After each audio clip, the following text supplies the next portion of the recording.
سب کو ہم بغیر حساب کے صبر دیں گے. یہ وہ ہستیاں ہیں جو امیر المومنین کے صبر سے اپنا رزق لے کر صبر کرتی ہیں. تو جن کو رزق مل رہا ہے ان کو کہہ رہا. تو آپ یہ بتائیے جو رزق کا صبر بانٹ رہا ہے اس کا اجر کہاں پر ہوگا؟ یہ آپ دیکھیں, یہ اس صبر کے مقام کو امام سجاد علیہ السلام نے طے کیا.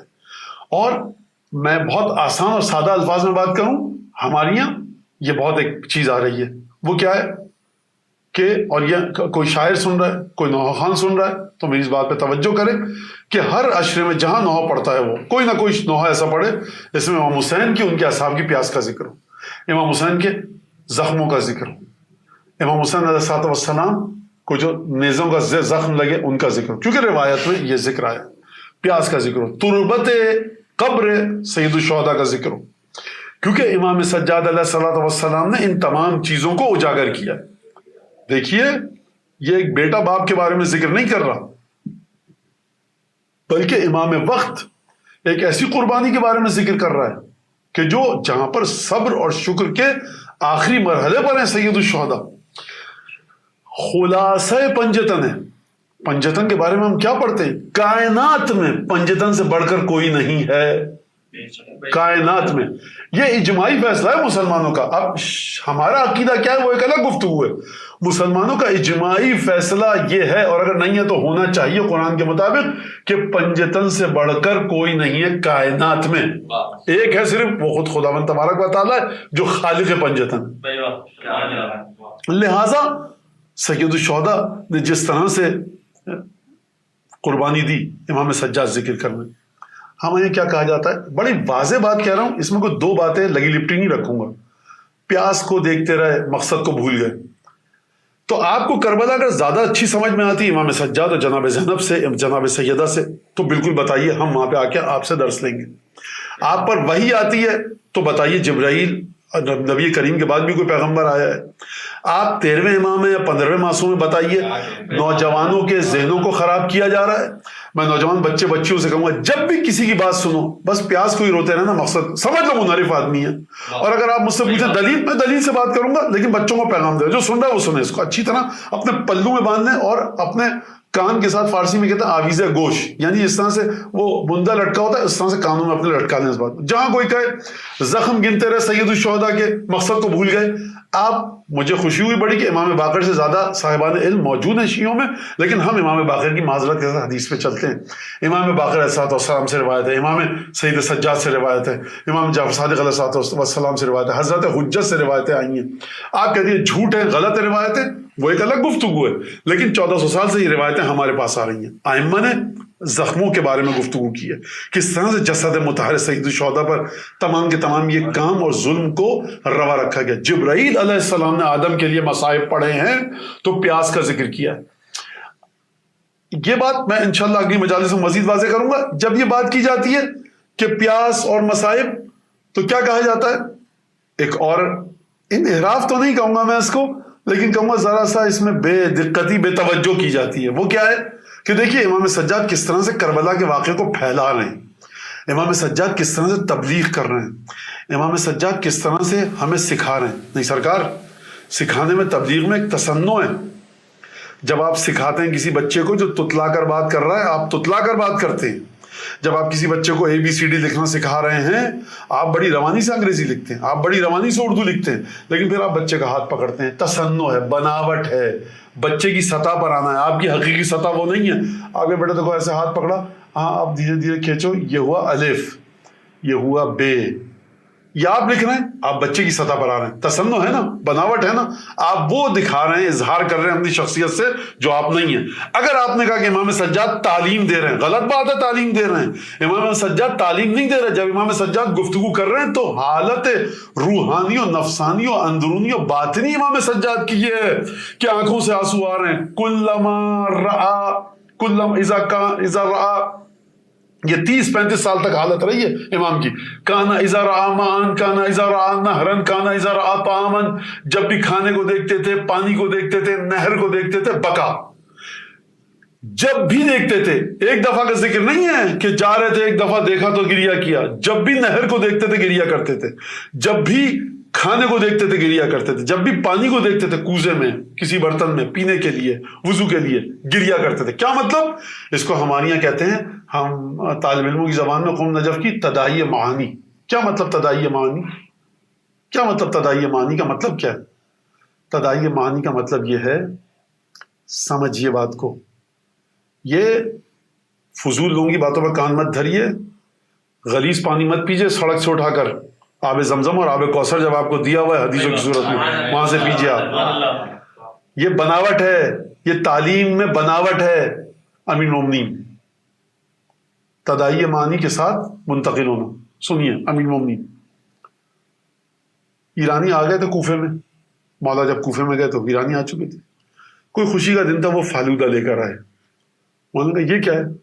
کہا کہ فالودج، جو معرب اس کی عربی بنائی فارسی کی، یہ فالودہ ہے مولا، ہم کھاتے ہیں۔ کہا یہ کیا ہے؟ کہ خوشی کے موقع پہ کھاتے ہیں۔ کہا کہ کیا میٹھا ہوتا ہے، یہ ہوتا ہے، ایسی چیزیں۔ اب کوئی صاحب کہیں گے مولا کو تو پتہ تھا، علم غیب تھا، یہ ایک الگ گفتگو ہے، اور سب جانتے ہیں کہ امام ہمیشہ علم غیب کے مطابق گفتگو نہیں کرتے، امام اپنے آپ کو عام زندگی میں بشریت کے مطابق رکھ کر گفتگو کرتے۔ کہا کہ میں نہیں کھاؤں گا۔ کہا کیوں مولا آپ کے جان؟ کہا کہ خاف ان لا الحق بحبیب رسول اللہ، مجھے اندیشہ اس بات کا ہے کہ کہیں میں اپنے بھائی رسول خدا سے جڑنے سے محروم نہ رہ جاؤں، کیونکہ میرے بھائی نے کبھی نہیں کھایا، حرام تھا، نجس تھا، چوری کر کے لایا تھا۔ یہ ہے اس معنی کو زندہ رکھنا، شدت محبت اتنی ہے، اتصال، کہ فرمانا ہے اچھا کون روک سکتا ہے امیر المومنین کو جڑنے سے رسول اللہ سے؟ لیکن محبت اتنی زیادہ ہے، اتنی زیادہ محبت ہے کہ نہیں، اس کا مطلب یہ نہ سمجھے کوئی کہ میں نے اگر فالودہ کھا لیا خدا مجھے جنت میں کہیں رکھے گا رسول خدا کو کہیں نہیں، میری ذات میں اپنے کوئی ایسی چیز نہیں دیکھنا چاہ رہا کہ جو میرے بھائی نے انجام نہ دی ہو۔ یہ شدت ہم سمجھ ہی نہیں سکتے۔ مزید اس کو آسان کروں، آسان سے مطلب 14 سال کے اس وقت کھینچ کر لے آؤں۔ امام صادق سے راوی کہتا ہے ابن مسعود آپ یہ سب کھا رہے ہیں، خلاصہ کر کے پیش کر رہا ہوں روایت کو، آپ یہ سب کھا رہے ہیں، کھانا عام انداز سے آپ کے جد تو جو کی روٹی نمک کے ساتھ کھاتے تھے۔ کہا تھا اس وقت اس طرح سے تھا، اب معاشرہ اس طرح سے، ہم اب بھی معاشرے کے غریب ترین، مفلس ترین اور ادنا ترین، نچلے ترین شخص کے مطابق اپنی زندگی گزارتے ہیں، تو ہم اپنے انداز سے گزار رہے ہیں، اس طرح سے نہیں گزار رہے۔ تو ہمارے جد اس لیے گزارتے تھے، ہم اس لیے گزار رہے ہیں۔ اور میں اپنا جملہ اضافہ کروں، وہ امام المسلمین تھے، رئیس مملکت تھے، حکومت کے سربراہ تھے، اور بہت سی چیزیں ایسی تھیں جو ہر امام کو ہر زمانے میں انجام دینی پڑتی ہیں، آسان الفاظ میں۔ لیکن جب ہمارا 12واں آئے گا تو وہ ہمارے جد امیر المومنین کی سیرت پر چلے گا، وہی کھانا کھائے گا، وہی کپڑے پہنے گا۔ یعنی امام زمانہ کب آئیں گے مجھے نہیں پتا، 2024 میں، 25 میں، 30 میں، 4030 میں، دنیا کہاں پہنچ چکی ہوگی، لیکن زندہ جو کریں گے حضرت حجت سلام اللہ علیہ، وہ امیر المومنین کے زندگی کے عادات و اطوار کو۔ اس کا مطلب کیا ہے؟ اس کا مطلب ہے کہ ہم اپنی کیا بات کریں، امیر المومنین سے محبت ہے، حضرت حجت کو اتنی محبت ہے کہ وہ کہہ رہے ہیں، میں ایک عام سے الفاظ میں بات کروں، خدا کی مشیت اور اذن حکم ہے کہ علی بن ابی طالب کی طرح تم کپڑے پہنو، علی بن ابی طالب کی طرح تم کھانا کھاؤ، یعنی امام حسن عسکری کی طرح کیوں نہیں، امام حسین۔ تو یہ ایک شدت تعلق ہے، لہٰذا امام سے سکھانا چاہ رہے ہیں۔ امام باقر علیہ الصلوۃ والسلام مدینہ کی گلی سے گزر رہے ہیں، نخلستان سے، بچے کھیل رہے ہیں، 4-5 سال کے بچے بچیاں بھاگ رہے ہیں، دوڑ رہے ہیں، جو بچوں کی عادت ہوتی تھی۔ امام کی آنکھوں میں آنسو، اپنا رسول اللہ کیا ہوا؟ یہ کہا یہ بچے دوڑ رہے ہیں کیا؟ کہا کہ نہیں، میرے ذہن میں وہ آ گیا کہ جب ہمارے خیموں میں آگ لگی تھی ہم اسی طرح سب نکل کے بھاگے تھے۔ یہ تعلیم نہیں ہے عزیزان گرامی، یہ تسنن نہیں ہے، بنا امام سکھانا چاہ رہے ہیں، ہم کو بتانا، نہ قطن نہیں۔ جب امام سجاد پانی پی رہے ہیں، عام مومنین، مجھے بتایا عام مومنین نے جو غیر معصوم ہے، جو یہ 2020 اور 1998 اور 95 کی بات کر رہا ہوں کہ مولانا عصر عاشور کا ٹھنڈا پانی پیتے ہیں، حلق میں پانی پھنس جاتا ہے، نہیں پیا جاتا۔ یہ کون ہے؟ مجھے آپ جیسا ایک عام مومن ہے کہ جو گناہ کرتا ہے، جو غیر معصوم ہے، جس نے امام، جس کی رگوں میں شاید امام کا خون شامل نہیں ہو، جو بعد میں، جس نے تبدیلی مذہب کی، بعد میں اہل بیت کے راستے پر آیا، وہ کہہ رہا ہے چھو لگ جاتا ہے، نہیں پیا جاتا، آنکھوں سے آنسو بہنے لگتے ہیں۔ یہ عجیب بات ہے۔ عالم کا ذکر ہے، کہنا کربلا میں ہم تھے فاقہ شکنی کے وقت، گرمی بہت تھی، میں گیا کہ فاقہ شکنی کے لیے، تو وہ برف خرید کر لایا اور جھبیا میں پلاسٹک کی ٹوکری میں برف تھی. جو واقعہ مجھے پتہ لگا، جو بتایا ہے، انہوں نے حضرت حجت کو یا رسول اللہ کو دیکھا کہ تم اس وقت برف لے کے جا رہے ہو اور حسین کے بچے پیاسے ہیں. یہ کب کی بات ہے؟ یہ 180 سال پہلے کی بات ہے. اچھا رسول خدا مجھے کیوں نہیں نظر آئے؟ آپ کا نہیں پتا، سننے والوں کا، لیکن اور کسی کو نظر کیوں نہیں آتے؟ رسول خدا ایک عالم غیب کا خزانہ ہے، ہر ایک کے سامنے اپنے وجود کا اظہار تھوڑی کریں گے. وہ عالم، وہ مجتہد، وہ فقیہ اتنا زیادہ ڈوبا ہوا ہے عشق آل رسول میں اور پنجتن کے عشق میں کہ اس کو رسول خدا آ کر کریں گے عصر کا وقت ہے، فاقہ شکنی کر رہے ہو، سادے پانی سے کرو، اس وقت حسین کے بچے پیاسے ہیں. یہ ہر ایک کا تو یہ شدت تعلق ہے. اب آپ مجھے بتائیے کہ شدت تعلق کیا ہوگا جناب سید سجاد کا؟ اس شدت تعلق کے ساتھ امام نے خطبے دیے، اس شدت تعلق کے ساتھ امام سجاد علیہ الصلوۃ والسلام نے ان تمام ذمہ داریوں کو نبھایا ہے. تو یہ معمولی، یہ ہے وہ مقام صبر. وَجَعَلْنَا مِنْهُمْ أَئِمَّةً يَهْدُونَ بِأَمْرِنَا لَمَّا صَبَرُوا. یہ جب صبر کرتے ہیں، ہم نے ان کو خصوصیت صبر ہے.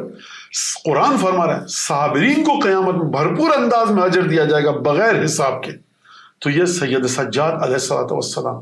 اور عظمت کیا ہے، مقام کیا ہے کہ جب گزرے ہیں قتل گاہ سے امام سید سجاد علیہ الصلوۃ والسلام، لاشوں کو دیکھا تو ایک دفعہ لاشوں کو دیکھ کر چہرے کا رنگ متغیر ہوا امام کے، اور غم کی کیفیت ہوئی. عزیزان گرامی، بڑا عجیب مرحلہ ہے. میں انشاءاللہ اگر توفیق ہوئی اور یاد رہا تو اگلی مجالس میں اس بات کے اوپر گفتگو کروں گا کہ ایک دفعہ ایک مقام پر جناب زینب نے امام سجاد کی ڈھارس بندھائی ہے، اور ایک اور دوسرے مقام پر امام سجاد نے جناب زینب کی ڈھارس نہیں بنائی، جلال کو کم کرنے کی درخواست کی ہے. امام وقت ہیں اور کہہ رہے ہیں پھوپھی اماں آپ اپنے جلال کو کم کیجئے. یہ جملہ نہیں ہے، جملہ دوسرا ہے، لیکن وہاں پر اس سے یہ نکل کے آتا ہے، اندیہ ملتا ہے. تو آپ دیکھ رہے ہیں کہ یہ وہ مرحلہ، یہ وہ ہستیاں ہیں، اور کس مقام پر ہیں. تمام لاشوں کو دیکھا، ایک دفعہ سید سجاد کی آنکھوں سے آنسو گویا کے بہنے لگے اور چہرے کا رنگ متغیر ہوا. جناب زینب نے جو جملہ استعمال، مالی اراک تجود بنفسک یا بقیت جدی و ابی و اخی، کیا ہے بیٹا سید سجاد جو میں تم کو اس طرح سے دیکھ رہی ہوں؟ مجھے یہ بتائیے کہ جناب زینب کی نگاہوں کے سامنے 2 بیٹے، 18 بنی ہاشم کے نوجوانوں کی لاشیں، لیکن سلام و جناب زینب کے قلب صبور پر کہ فرمائیں بیٹا سجاد ذرا آرام سے رہو. یہ وہ عہد ہے جو خدا نے تمہارے باپ، دادا اور بھائی، تمہارے چچا اور والد کے ساتھ کیا تھا. یہاں پر حرم بنے گا، یہاں پر زائر آئیں گے، یہاں تمہارے والد کے فضائل بیان ہوں گے. میں اپنے الفاظ کے اضافے کے ساتھ بیان کروں. ایک دفعہ سید سجاد نے جواب دیا پھوپھی اماں کیا آپ نہیں دیکھ رہی ہیں کہ انہوں نے اپنے لاشوں کو تو دفنا دیا ہے، لیکن فرزند رسول کا لاشا بے گور و کفن زمین پہ پڑا ہوا ہے. ایک دفعہ ان بیویوں نے کہا 11 محرم کو کہ ہم تمہیں قسم دیتے ہیں خدا کی کہ ہمیں اپنے شہداء کے پاس سے گزارو مقتل سے. عصر عاشور کے بعد سے ہم نے اپنے شہداء کے لاشوں کو نہیں دیکھا ہے. عزیزان گرامی، یہ طریقہ ہے دنیا کا کہ جب کسی کا شوہر، باپ، بھائی مر جائے، کوئی عزیز مر جائے تو آخری دیدار کراتے ہیں. آخری دیدار کے لیے یہ بیویاں قتل گاہ سے گزر رہی ہیں. آخری دیدار جب کراتے ہیں نا، گزارا. ایک دفعہ ان بیویوں نے لاشوں کو دیکھا، ناخوں کو بٹھایا گیا. روایتوں میں جناب زینب کے زمین پر تشریف آوری کا جو ذکر ہے وہ مختلف ہے، لیکن اعلیٰ ای حال جناب زینب خلاصتاً زمین پر تشریف لائیں. ایک دفعہ سید الشہداء کے جنازے کے پاس گئیں، دونوں ہاتھ دست مبارک جسد مطہر کے نیچے رکھے اور ہاتھوں پر جنازے کو بلند کر کے آسمان کی طرف دیکھ کر کہا اللہم تقبل منا ھذا القربان، پروردگار ہم سے اس قربانی کو قبول فرما. عزیزان گرامی، قربان کا یہاں پر معنی یہ ہے کہ پروردگار ہم اس حسین ابن علی کے اس لاشے کے ذریعے تیری بارگاہ میں تقرب رکھتے ہیں. اب آپ مجھے یہ بتائیے وہ حسین جو اپنی زندگی میں جب 6 برس کا تھا جنت کے جوانوں کا سردار بن چکا تھا، اب اس قربانی کے بعد قرب کس مقام پر پہنچے گا کوئی اندازہ نہیں کر سکا. لیکن عزیزان گرامی، جب خواتین بھائی کے، بیٹوں کے، شوہر کے، بھانجوں اور بھتیجوں کے لاشوں پر آتی ہیں نا، جب آخری دیدار کے لیے لایا جاتا ہے تو گھر کے محرم بازو پکڑتے ہیں کہ کہیں لرزہ طاری نہ ہو جائے، کہیں نقاہت اور ضعف کی وجہ سے یہ خاتون گر نہ جائے. مجھے یہ بتائیے کہ حسین ابن علی کے لاشے پر جناب زینب تشریف لائی ہے لیکن کوئی محرم شادہ پکڑنے والا نہیں. ہاں کہا گیا امیر بیویاں اپنے لاشوں سے ہٹ نہیں رہی. کہا دیکھ کیا رہے ہو, تمہارے ہاتھوں میں تعزیانے موجود ہیں. میں کہوں گا بیوی وہ مکے اور مدینے کی رخصت تھی کہ جب علی اکبر نے ہاتھ پکڑا ہوگا, حسین نے بایاں ہاتھ پکڑا ہوگا, محمل کے پردے کو فضا نے ہٹایا ہوگا. یہ 11 محرم کی رخصت ہے, تعزیانے ہیں, دختران رسول خدا ہیں. الا لعنت اللہ علی القوم الظالمین. وسيعلم الذين ظلموا أي منقلب ينقلبون. اللهم كن لوليك الحجة ابن الحسن صلواتك عليه وعلى آبائه في هذه الساعة وفي كل ساعة وليا وحافظا وقائدا وناصرا ودليلا وعينا حتى تسكنه أرضك طوعا وتمتعهم فيها طويلا. پروردگار اس مجلس کو منعقد کروانے میں اور دیکھنے والوں تک, سننے والوں تک پہنچانے میں جن لوگوں نے جس طرح سے بھی محنت کی ہے, زحمت کی ہے, ہمارے برادران, یہ نوجوان بچے انہوں نے محنت کی ہے, یہ جو سب سلسلہ ہوتا ہے سارا, پروردگار تجھے قسم دیتے ہیں جناب زینب اور امام سجاد کی کہ ان دونوں ہستیوں کے طفیل ان کی توفیقات میں اضافہ فرما. جو لوگ اس وقت اس فرش اعضاء پر موجود ہیں ان کے دلوں میں کوئی حاجت ہے, کوئی کسی مشکل پریشانی میں گرفتار ہے, پروردگار شہداء کربلا کے صدقے میں, سید الشہداء کے خانوادے کے صدقے میں, سید الشہداء کے یتیم بچوں کے صدقے میں ان کی مشکلات کو دور فرما, ہر مشکل سے نجات دلا. حضرت حجت کی بارگاہ میں اس مجلس کو شرف قبولیت سے سرفراز فرما. حضرت حجت کے لیے اس مجلس کو باعث تعزیت و تسلیت قرار دے. اللهم تقبل منا انك انت السميع العليم وتب علينا انك انت التواب الرحيم. اللهم صل على محمد وعلى محمد وعجل فرجه.